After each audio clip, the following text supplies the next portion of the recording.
suspect in Charlie Kirk murder arrested. Good afternoon. Frontline doctors in Nigeria's public hospitals have begun a 5-day strike on Friday over unpaid allowances and unresolved welfare concerns. Secretary General of the Nigerian Association of Resident Doctors, Kazim Odumbaku, says the government had failed to meet their demands, which included disbursing the 2025 Medical Residency Training Fund and payment of salary arrears. The association said repeated negotiations with government officials had failed. Resident doctors are medical school graduates training as specialists. They are pivotal to frontline healthcare in Nigeria as they dominate the emergency wards in its hospitals. The World Health Organization says it is possible to contain the latest Ebola outbreak in Congo if the correct steps are taken within the next 2 weeks. Speaking at a briefing in Geneva, the WHO Program Area Manager, Patrick Otim, called for more support for the government and other partners to boost efforts underway to contain the outbreak. The Democratic Republic of Congo's Health Ministry last week declared the country's first Ebola outbreak in 3 years. It is the country's 16th outbreak overall and the first in Kasai province since 2008. The latest data from the Health Ministry in Kinshasa said there were 32 suspected cases, 20 confirmed, and 16 deaths. The Sudanese army says it has seized control of a crucial town in the southern region of Kordofan after a battle with its rivals, the Rapid Support Forces. The oil-rich region is one of 2 key front lines in Sudan's ongoing civil war. The BBC's Anne Soy has the story. Videos shared online showed troops celebrating with civilians in Bara and in the regional capital, El Obeid. Seizing the town enables the army to cement its hold on El Obeid, push its rival, the Rapid Support Forces, farther away from central regions, which include Sudan's capital, Khartoum. Hundreds of civilians have been killed in the Kordofan region in recent months as fighting over control of territory intensified. The region lies between Darfur, which is mostly controlled by RSF, and central Sudan, which the army retook earlier this year. The inquest into the death of South African anti-apartheid activist Steve Biko has been postponed to the 12th of November for case management in the High Court in Gqeberha in the Eastern Cape Province. The reopening comes exactly 48 years after Biko died in police custody on the 12th of September in 1977. Biko was allegedly tortured by the apartheid regime's special branch. The state has confirmed that 2 persons of interest are still alive. The Biko family says today's date was chosen for its historic significance. US President Donald Trump has told Fox News that he thinks with a high degree of certainty that the suspect in the assassination of conservative activist Charlie Kirk is in custody. The information appears preliminary and could change. Law enforcement has yet to confirm any arrest in their manhunt, but will shortly brief the media with an update. Trump was interviewed on the Fox News morning show. I always say, I think, just to protect us all, and so Fox doesn't get sued, and we all don't get sued, and everything else. But I think with a high degree of certainty, we have him in custody, right? In custody. Everyone did a great job. We worked with the local police, the governor, everybody did a great job. Recapping the top story this hour, frontline doctors in Nigeria's public hospitals have begun a 5-day strike on Friday over unpaid allowances and unresolved welfare concerns. For any news stories you would like to share with us, please do send an email to newsroom@channelafrica.co.za or call us on +27 117 714 4459. For Channel Africa News, I'm Joelle Muteba. SABC News. The African Perspective. In our sports headline, athletes at the 2025 Tokyo World Athletics Championships can expect a huge payday from the total prize money. Orlando Pirates has rejected 3 offers for Relebohile Mufugeng. I'll be back with these and other stories at the bottom of the hour. Connecting Africa to the world. Africa in Business with Tami Ngubeni brings you the latest insights on Africa's economy. It is exactly 7 minutes after 4 p.m. Central African time. A very good afternoon to you, Africa. Also coming up for you, tea gathering that's just taken place in Mpumalanga, South Africa. A new payment platform for Yellow Card. They've joined Fireblocks Network. We'll find out why and how that's going to impact their infrastructure. We'll be speaking this afternoon to the company's Vice President of Global Operations, Lasbury Chioma Oludimo. Also, as we do every single Friday, we host Victor Humuswana. We'll be looking at a couple of countries today and developments in the business arena. Burkina Faso scrapping visas for African travelers. Also, the latest coming up from First Rand, as well as a look at Ghana's economy. That and a whole lot more coming up for you this Friday afternoon on Africa in Business. Welcome to it. Africa in Business on Channel Africa.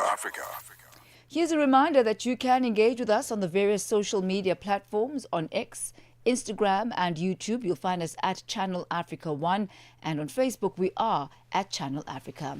We begin here today. A new study published on ResearchGate titled Foreign Exchange Reserves and Import Demand in a Developing Economy. New evidence from Nigeria has explored the link between Nigeria's foreign reserves and import demand. Using data from 2000 to 2020, the research finds that reserves drive up imports in the long run, but they reduce them in the short term, with prices, income and exchange rates also playing a key role in shaping trade. Channel Africa's economics reporter, Innocent Simosa, has more on the story. The study suggests that managing import demand should be part of Nigeria's broader stabilization strategy, with policies such as reducing government spending or raising taxes to slow income growth and curb excessive import dependence. With Nigeria's foreign reserves rising and the naira strengthening, how sustainable is this trend and what does it mean for investor confidence? I had a chat with economist and managing director of Time Life Consulting Limited, Nigeria, Shobi Adris. Well, Nigeria is passing through a bit of trying times on a positive note, kind of. When you look at fundamentally two economic indicators, the foreign reserves accretion rate of the country has witnessed a reasonable level of improvement. I wouldn't use the word tremendous. Although the benchmark for our national budget, this year's national budget, the basic assumption of the budget was that crude oil will be sold at about $70 per barrel. But throughout the year, we were not able to, to record that price of crude oil per barrel. That is the $70. Moreover, the budget did, presume that the daily crude oil production will be somewhere around 2.2 million barrels per day. Idris says a stronger naira could make imports cheaper, but exports less competitive. Nigeria was recording some positive on two sides. One side is the fact that the foreign reserves are increasing. The other side is the somewhat naira getting stronger. Naira is the Nigerian national currency. When you look at the price of dollar as it relates to naira, 7 months ago, 10 months ago, one United States dollar was being exchanged at about 1,800, sometimes even 1,950 naira to one United States dollar. Today, the exchange rate has moved north, which means the naira has gained some value. At least as at this evening, that is September 10th, the dollar is being sold at about 1,500 and 10 naira. With a new 5% tax on petroleum products coming into effect, Idris shares how this might interact with currency movements to influence inflation and trade flows. Well, about a week and a half, 2 weeks ago, our attention was drawn to the fact that the new tax regime that is about to commence, its implementation come January 1, 2026, made a provision for a 5% tax on petroleum products consumption in Nigeria.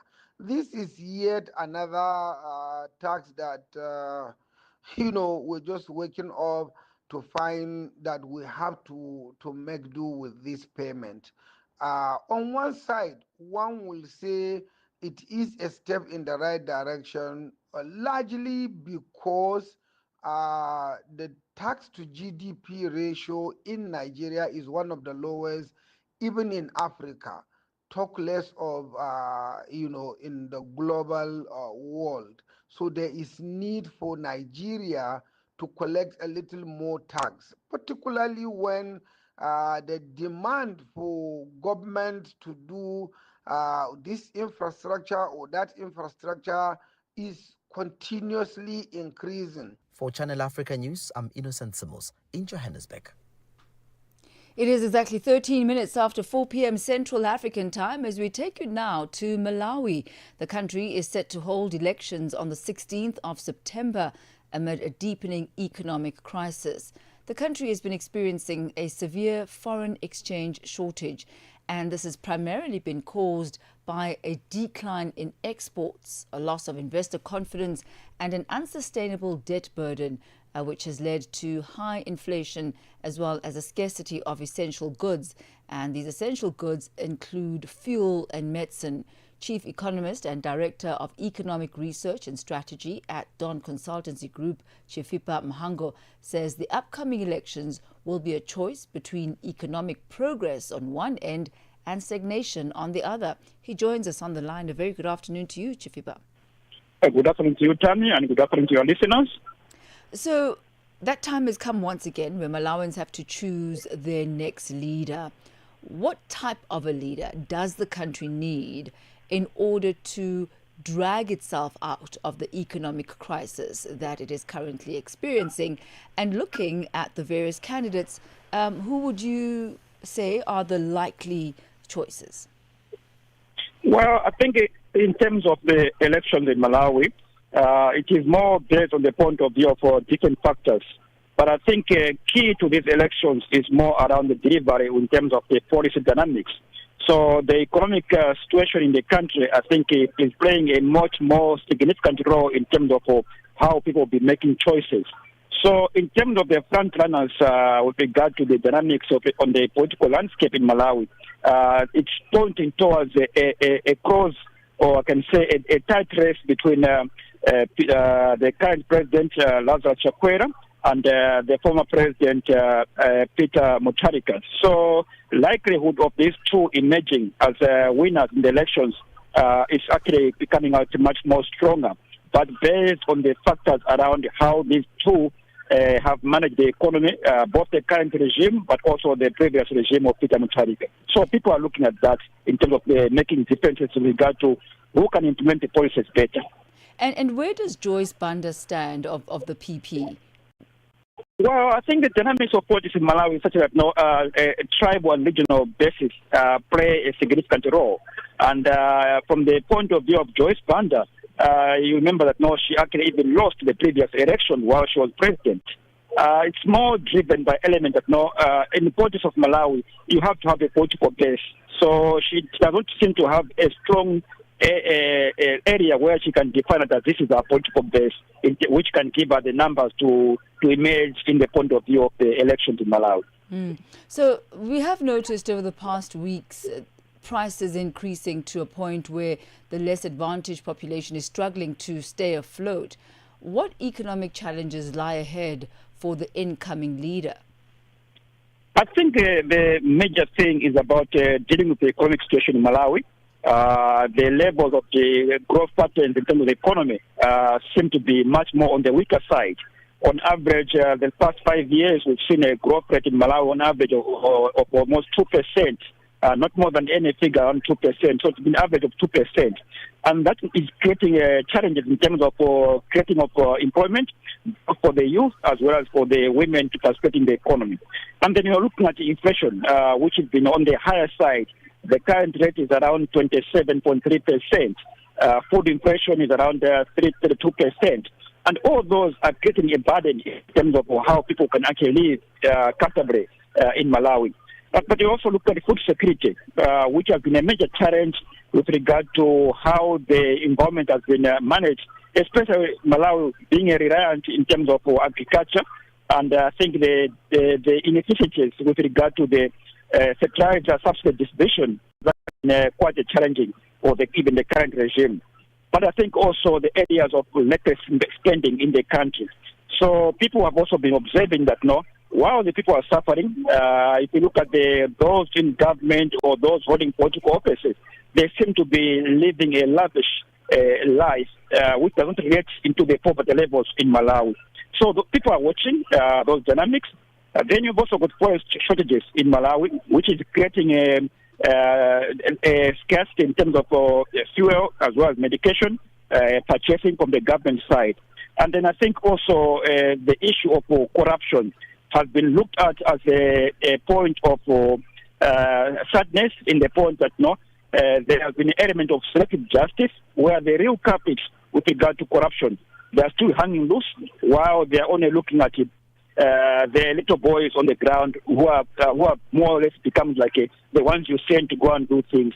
So it is a question of all these dynamics coming into play. But I think on the political side, there's still question marks around the death of former Vice President Saulos Chilima in terms of how the investigations were done. So questions still arise in terms of people looking for better answers from the next government. You'll remember just a couple of months ago, around July, the IMF said that Malawi's debt bill this year will be $2 billion more than what the country holds in foreign reserves. What measures can be put in place to deal with the rising debt levels in Malawi?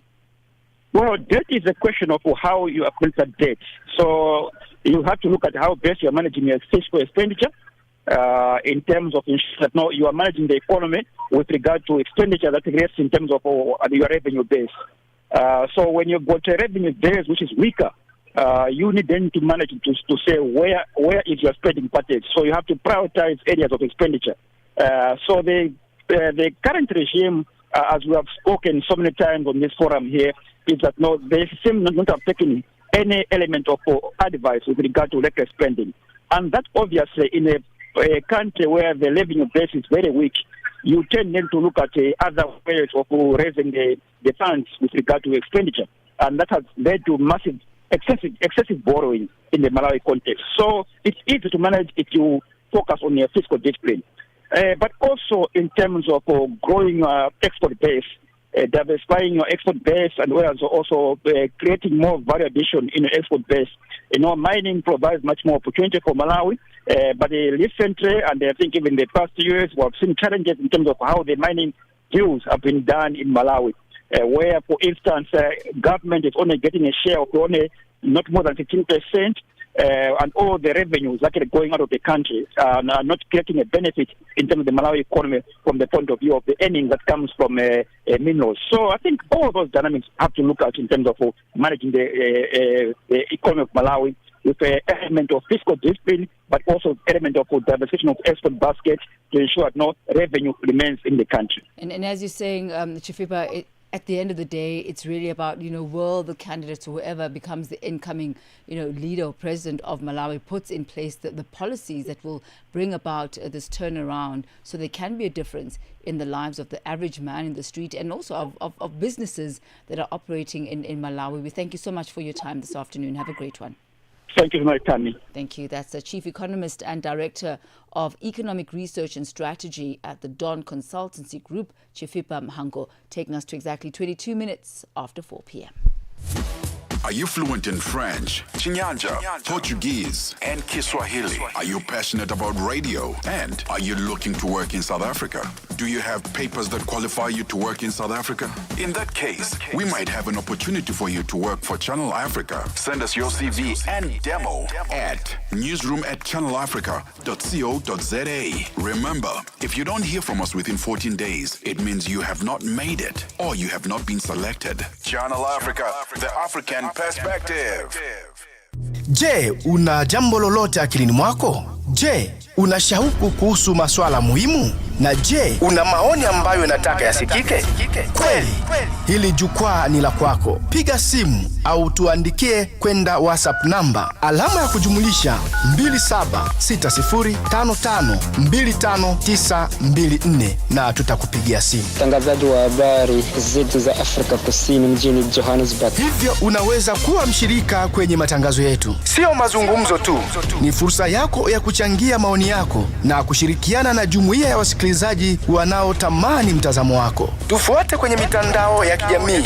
Tembelea tovuti yetu www.channelafrica.co.za na uwe tayari kushiriki na kuchangia maoni yako kwenye Channel Africa. Channel Africa, mtazamo wa Kiafrika. We are on Open Views Audio Bouquet. Channel 628. A focus now on corruption in South Africa. South Africa's prosecuting authority, the National Prosecution Authority, has frozen millions of dollars worth of assets belonging to two syndicates implicated in one of the biggest corruption scandals at Tembisa Hospital in the Gauteng province. Now, the move follows forensic probes that uncovered how bribes, bogus bids and manipulated contracts robbed the public health system of hundreds of millions of dollars. Dimakatso Leshuru filed this report. The scandal at the Tembisa Hospital first came to light through the work of whistleblower Babita Deokaran, assassinated in 2021. Her warnings have now triggered in-depth forensic probes by the National Treasury and the Special Investigating Unit. Investigators uncovered how companies linked to the Maumela and Mazibuko syndicates secured contracts worth more than $40 million between 2016 and 2022. Hangwane Maumela has been linked to President Cyril Ramaphosa as nephew from a previous marriage. Instead of supplying goods and services, much of the money was used for bribes and luxury lifestyles. Spokesperson for the National Prosecuting Authority, Pindi Mjonondwana, explains.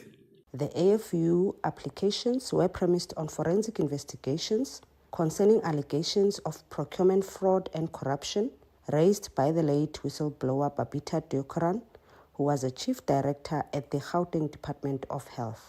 One of the groups at the heart of the scandal, the Mazibuko Syndicate, according to the forensic report, has 18 companies linked to it and irregularly benefited from contracts worth more than $17 million. On the 27th of August this year, the Asset Forfeiture Unit secured a preservation order against properties and vehicles linked to the syndicate.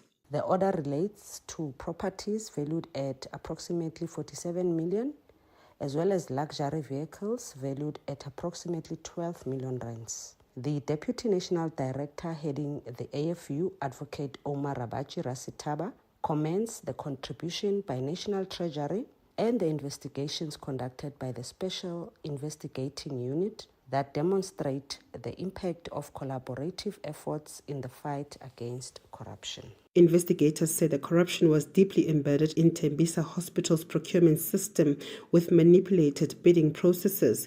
In some cases, companies denied ever submitting bids, while in others, cover quoting was used to ensure syndicate-linked firms always won. One of Hangwane Maumela's associates, whose property has also been seized, has been arrested on unrelated attempted murder charges. The man, Ket Matlala, was recently named by KwaZulu-Natal Police Commissioner Nhlanhla Mkhwanazi, who made shocking claims that criminal syndicates have captured part of South Africa's justice system, including MPs and even the police minister. South Africa's second largest political party, the Democratic Alliance, says the asset forfeiture unit must now widen its net. The party wants all beneficiaries of the irregular Tembisa hospital contracts to be identified and stripped of their assets. Dr. Jack Bloom is a member of the provincial legislature in the Gauteng province. The DA welcomes the asset forfeiture of hundreds of million rands worth of property of two kingpins of the suspect contracts at the Tembisa hospital. These were the contracts that Babita Deokaran tried to stop before she was assassinated. The DA would also like to see criminal prosecutions, and we really need to get to the bottom of who actually murdered Babita Deokaran. But it's a good start to seize these assets, and hopefully we see justice becoming more speedy from now on. For Channel Africa News, I'm Dima Oleshoro in Johannesburg. That takes us to 27 minutes after 4 p.m. Central African time. We turn our focus once again to the G20, and this time the G20 Tourism Ministers meeting in Mpumalanga Province, South Africa. That draws to a close with global leaders discussing sustainable growth, investment, as well as international cooperation within the tourism sector. Now, as the summit wraps up, key discussions have focused on Africa's potential as a major tourism destination. They've also focused on the importance of sustainability and the need for improved connectivity. Joining us now is Sandra Carvalho, Director of Market Intelligence and Competitiveness at UN Tourism, and she'll be giving us her insights on the outcomes of what they could mean for the continent. A very good afternoon to you, Sandra. Welcome to Africa in Business. Good afternoon. Pleasure to be with you. So how significant is the G20 Tourism Ministers meeting for shaping global tourism policy? Well, I think the number that shows that importance is the fact that 70% of all international tourism happens in G20 economies, and they represent more than 80% of tourism GDP around the world. So what is discussed here really can lead the transformation of the sector into a path which is more sustainable and inclusive. And how does the UN Tourism view the role of the G20 specifically in shaping the future of global tourism? Well, as a UN agency, we've been working with the G20 Tourism Working Group for many years. So it has been an important process. Since 2020, tourism has become an official track of the presidency in each year's G20. So the fact that it is now together with issues such as development, agriculture, education, is a reflection of the importance and the impact that the sector can have, but also of the fact that multilateralism and cooperation among G20 are essential to drive tourism agenda forward. And what have been some of the key outtakes for you attending this G20 Tourism Ministers meeting? Well, those 4 priorities as defined by the presidency here in South Africa, and I think they speak very high to what is UN tourism agenda. The first one was on innovation and digitalization to support small, medium enterprises and startups. We know they are more than 80% of the sector, but they're also very vulnerable. Often they're family owned, they don't have access to credit or to skills or to technology. So having G20 having that focus is very in line with our sustainable development goals. The second topic that was discussed was financing for development. So although tourism is such a big sector worldwide, 6% of all exports come from tourism, only 0.1% of official development assistance goes to tourism. So there's a financing gap that G20 countries can actually promote addressing. And then we talked about air connectivity for seamless travel. We know how important air connectivity is. More than 50% of all people that travel the world arrive to their destination by air, and making sure that everything that has to do with transport, seamless travel, use of technology, but also sustainability is essential. And finally, the group also talked about how do we need to be prepared for crisis. We all know how COVID hit the sector. So how do we prepare ourselves with plans and very detailed coordination mechanisms to address possible crisis. And are there any specific outcomes from this meeting that you and tourism would like to see prioritized moving forward? Well, I think all of them are definitely important. One does not exist together without the other. We're such an interconnected sector with education, with digitalization, with transport. But I think if I would highlight one, I think all these priorities call for the importance of inter and cross-governmental coordination, because they touch on issues which are tourism issues, but they are also development issues, they're infrastructure issues, there are transport issues, and for tourism to actually transform itself and deliver on jobs and economic growth, that cross-agency coordination is essential.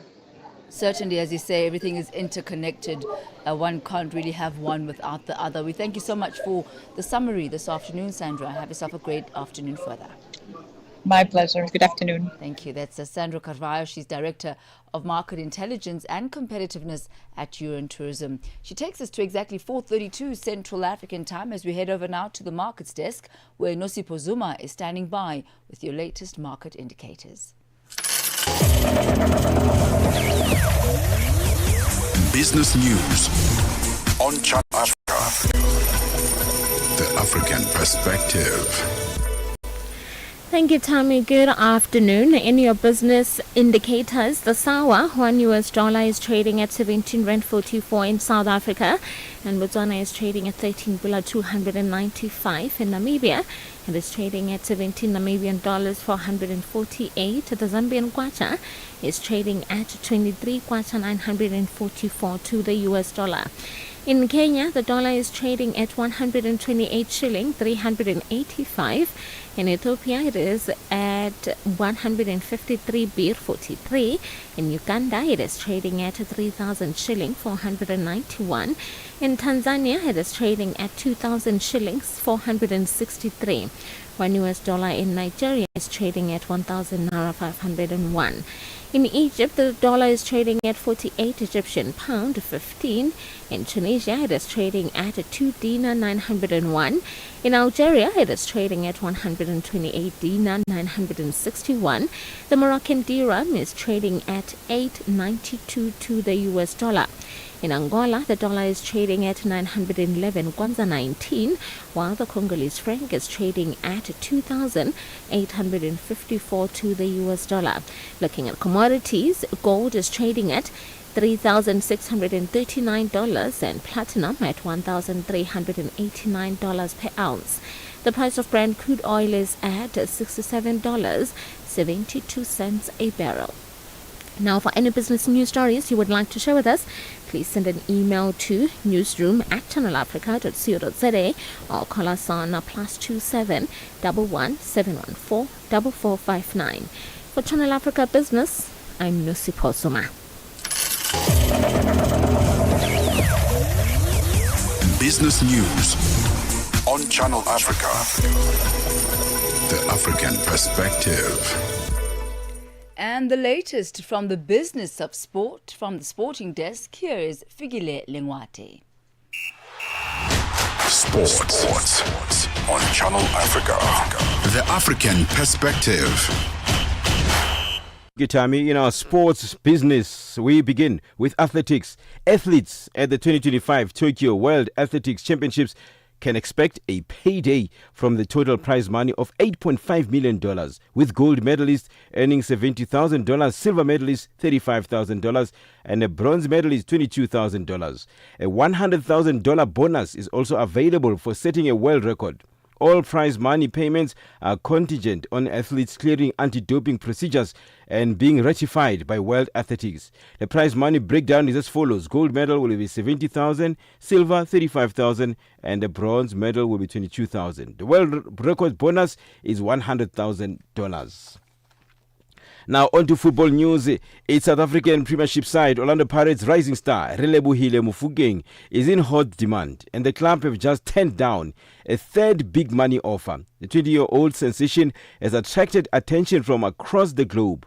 But the Sea Robbers, as Orlando Pirates is affectionately known, have rejected combined offers worth staggering $5 million. The Saudi side, Al Ettifaq, offered around $2 million, while MLS outfit Minnesota United bid $1.9 million.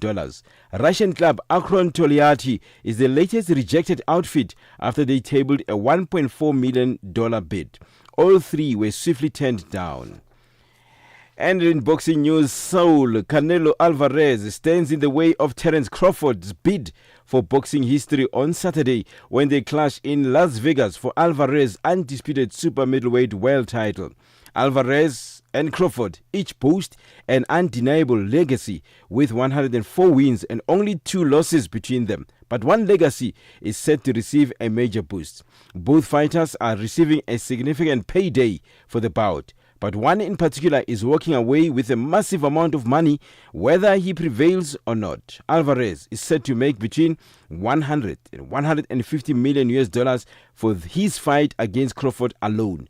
Alvarez signed a $400 million deal with Riyadh Season in early 2025, believed to be for 4 or 5 fights. He earned $80 million US dollars for his fight with William Skull in May. Crawford, however, isn't making nearly the same amount of money. He revealed on a podcast that he was given $10 million US dollars to fight Alvarez and said he isn't doing it for the money. And the Asian Cup 2025 is underway with Afghanistan facing Hong Kong in Abu Dhabi. India will open their campaign against host United Arab Emirates at the Dubai International Cricket Stadium. A tournament will conclude on the 28th of September. This edition will be played in the T20 format, serving as preparation for the ICC Men's T20 World Cup next year in India and Sri Lanka. According to reports, the winners of the 2025 Asia Cup are expected to receive $300,000. The runners-up will get $150,000. An official confirmation from the Asian Cricket Council is awaited, but the proposed amount will be an increase from the previous edition. Let me end with the first CEO of Live Golf. Greg Norman says he's officially stepping down as the head of the Saudi-backed tour without bringing together the two golf powerhouses. The financial barrier between Live Golf and the PGA Tour stems from Live's significant state-funded investment, which the PGA Tour initially viewed as an unfair competitive advantage. This led to the competitive conflict culminating in legal battle and failed negotiations for reunification, with the PGA Tour rejecting a recent $1.5 billion PIF offer because it required the continuation of Live Golf as a competing entity rather than fully merging into the PGA's Tour pro-profit arm. For any sports stories you'd like to share with us, please send an email to newsroom@channelafrica.co.za or call us on +27 714 4459. This is Channel Africa Sport with me, Fire Dongwati. Sports on Channel Africa. The African perspective. Africa means business. Tune into Africa in Business with Tami Ngubeni for the future of the African economy. Channel Africa, the African perspective. It is exactly 4:40 Central African time as we turn our sights on payment systems, infrastructure, technology and ease of doing business. Yellow Card, which is Africa's stablecoin payment infrastructure, has joined Fireblock's Network for Payment, a platform that helps institutions manage global payments, cross-border settlements, as well as remittances. The Yellow Card says this move aims to solve long-standing challenges that businesses face in Africa, including fragmented systems, high transaction costs, and slow manual processes. For more on this, we're joined on the line by Lasbury Chioma Oledimu, Yellow Card's Vice President of Global Operations. A very good afternoon to you. Good to have you with us on African Business. Good afternoon. I'm glad to be with you today. Perhaps let's start off first with an orientation for those who might not even be familiar with the platforms and how it works. Tell us more about Yellow Card. Thank you so much. So Yellow Card is a stablecoin infrastructure service provider. And we're operational in 20 African countries, expanding to emerging markets. Basically, what Yellow Card provides is a financial payment infrastructure built on the blockchain and powered by stablecoins. What this means is we're helping businesses within the African continent as well as the emerging markets to be able to do cross-border transaction, do invoice payment to foreign clients through stablecoins. So it's basically a payment infrastructure built on blockchain and powered by stablecoins.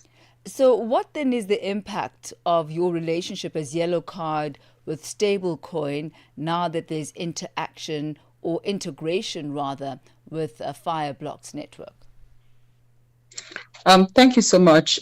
Basically, the partnership with Fireblocks ties directly to Yellow Card's core mission. And you may ask, what is the core mission for the organization?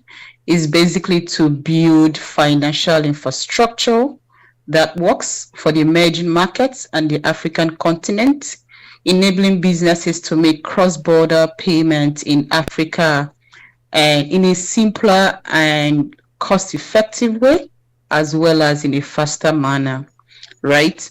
So the partnership with Fireblocks, the Fireblocks network for payments is basically an ecosystem.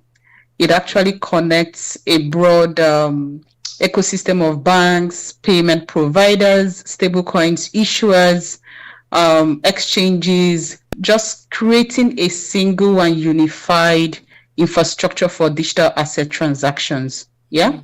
So Yellow Card being part of this network, right? It kind of helps us to achieve our global objective, our goal, which has always been to remove all the frictions in the payment space, right? For businesses making cross-border transactions, it touches a lot of intermediaries, a whole number of intermediaries, as well as correspondent banks. Mm-hmm.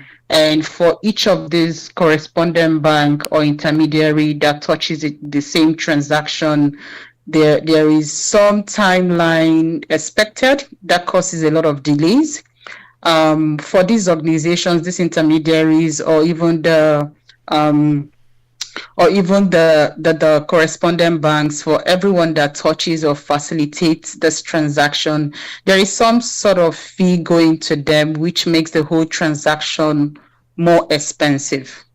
Right? So what are the time lapses? Is this like immediate payment, or is it just reduced delays with the new system? With the new system, the timeline is near to real time, so it reduces the number of hours required to make that transaction, right? And not just the timeline, it also reduces the cost implication for making those transactions. So you're making the transactions in real time as well as at a very low cost. And what is it that differentiates, my apologies, what is it that differentiates Yellow Card from other fintechs that are doing cross-border payments on the continent? Okay, I think there are so many fintechs in Africa, but this fintech, most of them focus on single country remittance, while others just act as digital wallets. But for us, what sets us apart is our global reach, right? Yellow Card is actually in 20 African markets and also expanding to emerging markets. Not all the fintechs have this capability. Most of them are probably within a region or within a market, but we have expanded beyond regions and also beyond the continent. So that's one of the things that have made Yellow Card stand out, and also offering that direct access to local currencies and stable coins across multiple African markets. So that's what differentiates us from other fintechs. And most importantly, at Yellow Card, we prioritize regulatory engagement and compliance, which enables us to scale across jurisdictions where other players face hurdles. right? So I can say yellow card, we're just in a world of our own, a special word for that. Yeah. Yes, you would say that, wouldn't you, Lasbury? So you did mention Exactly. you did mention that you are currently operating in 20 African markets. How many more Yes. do you intend to bring on board through this partnership? Okay, like my CEO will always say, the global objective really is to be in all the African markets, right? We want to make it as a standard that no financial transaction terminating within the African continent and most of the emerging markets won't touch yellow card. So our infrastructure is built in such a way that every financial transaction terminating within these regions must have one sort of interaction with yellow card infrastructure or the other, right? So we want to expand to more African markets, right? And we also want to expand to more markets within the other emerging markets. So we have a lot of markets that are that we are considering, right? Where some were reviewing the regulatory framework or we're reviewing the business capabilities and all that. But ideally, by the end of probably by the time we said, oh, we have done well, every transaction terminating within the continent must have an interaction with yellow card, and that's what we're building for. So when is this integration actually going to take effect, or has it already? Is actually being worked on. All right. Any timelines as to when the press play button will be effected? No timeline at the moment, but it's being worked on. All right. We'll wait in anticipation. Thank you so much, Lasbury. Thank you so much. Enjoy your weekend. You have a great one. Yeah, bye-bye. Bye-bye now. That's Lasbury Chioma Oludimo, Yellow Card President of Global Operations, on the developments that they're doing to ensure that they've got more seamless payment systems, no delay, almost real time, and also marginally reduced fees as well. She takes us to exactly 4:49 Central African time. In just a moment, our weekly conversation with Victor Khumswana as we look at the latest business stories coming out of the African continent. AUSISA, the Association of Water and Sanitation Institution of South Africa, is a platform uniting Africa's water professionals. This November, Africa leads the conversation on water and sanitation. Join global and African leaders at the AUSISA Africa and Global South Dialogue 2025 from the 9th till the 12th of November at the Emperor's Palace, Johannesburg. From policy innovation, this is where action meets collaboration for a water-secure future. Register today at ausisa-watersan-dialogue.org or follow at AUSISA on social media. AUSISA, working together for sustainable water and sanitation security in Africa. Get the news, music, and lifestyle of Africa on Channel Africa, the African perspective. It is time for our weekly business roundup with Victor Khumswana, author of Africa is Open for Business and Africa Bounces Back. Victor is also the Executive Director for Marketing and Communications at the University of Limpopo. A very good afternoon to you, Victor. Certainly spring has certainly sprung. It's so hot in Johannesburg. It's hot everywhere, isn't it? Good afternoon, Sammy. Good to talk to you again. It really, really is. So let's look at developments then around, I guess, breaking down the borders for African travelers. Benin has done this, the Seychelles has done this, the Gambia has done this, and Burkina Faso has now joined the queue. Yeah, you know, the people were thinking of the military ruler, Ibrahim Traore, as just a hard military man who's looking to take control. He is proving that he understands the economy and he understands how Burkina Faso, as a landlocked country, is interwoven with the rest of the West African society, the economic community of West African states. Although they have broken away from it, along with Mali and Niger, but they still understand, like Ghana, like Rwanda, like Kenya, they have to remove the visa fee. But you still have to apply, according to the Security Minister, Mahamadou Sana. He said you still have to apply, but you can do it online for approval. As you can well imagine, Tammy, the security situation is such that you can't let everybody in. But in fact, this is a better way of controlling inflow of people and keeping your country safe, making sure you make it easy for people to come in. Because whoever then cuts corners, you can take action against them because they have no excuse. And I guess that is a huge differentiator that you've just pointed out, the difference between being visa-free and fees-free for visas. There's greater control with still having to apply for a visa. It's just that it's more attainable now because finance is not a barrier. Exactly. And they know if you pay a fee, let's say you pay $100 for a visa application, somebody can spend $1,000 in the country at hotels and restaurants. So they know they can forego the visa fee, make it easier for you to get in because you spend longer inside the country, spending money within the economy rather than paying to get in. And taking a look now at the banking sector, First Rand, looking at its Africa expansion, making, I guess, a bit of a selective approach there as far as that is concerned. Yeah. That's what the CEO, Merivila First is saying. They're saying they're not looking for greenfield. So they're not going to try and get a license in every country. They will look where there's a gap, and then they can operate. For example, when you do payment systems in a country, you don't need a license. So they're saying they're looking at gaps. At the moment, they're in 8 markets: Eswatini, Namibia, Mozambique, Zambia, Lesotho, Ghana, and Nigeria. But they are looking to catch up with the likes of Standard Bank and the other banks, like especially the Nigerian banks, the Access, the Equity Bank out of Kenya. Those are the banks that are dominating. And because of the pull-out of international banks like the Standard Chartered, who are reducing their presence and restricting their participation to certain services, this is an opportunity for First Rand. But I got to say they are playing catch-up in a big way. And taking a look at the Ghana Statistical Service, they say that the economy of the country has expanded by 6.3% in the second quarter of 2025. Better than what was experienced last year, same time. Oh, this is, and especially, Tammy, because inflation is the lowest it has been since October 2021. It's come down to 11.5%. It used to be a real risk. The services sector, which is 41% of the GDP, up by 9.9% year on year.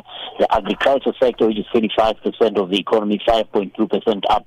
So it's a fine mix. You know, GDP itself is excluding oil is up 77.8%. So Ghana, with the highly indebted nature of its economy at the moment, does need this economic growth in the most desperate way. But it's good that at least they're starting to make a move in the right direction. Certainly an upward trend there. And developments around relations between Egypt and Tunisia at the 18th session of the Egyptian-Tunisian Higher Committee. Yeah, you know, the Grand Ethiopian Renaissance Dam, this is a 5,500 megawatts power. And I've seen they have already started selling some of that surplus power to the Bitcoin mining companies, Tammy, which is just an indication that they, you know, this has been an ongoing project since 2011. I remember it looked like a pie in the sky when the late Prime Minister Mbele Zenawi was talking about it. He just proceeded, and the World Bank said, we won't fund it. They went crowdfunding, went into villages and asked money for $50 here, $10 there, and they eventually raised the $4 billion they needed. Only then did the world take notice that this project is going on. Sudan and Egypt are still complaining, but I just don't even know for what end they are complaining, because the dam has been inaugurated, now it's complete, it's been filled. So it's a matter of just learning to work together rather than running. They have run to the United Nations Security Council. I still don't understand for what end, because the horse has bolted. Literally, it has bolted. The horse has bolted, so says Victor Khumuswane. Well, thank you so much for the leading business African stories for today. Looking forward to our catch-up again, same time next week.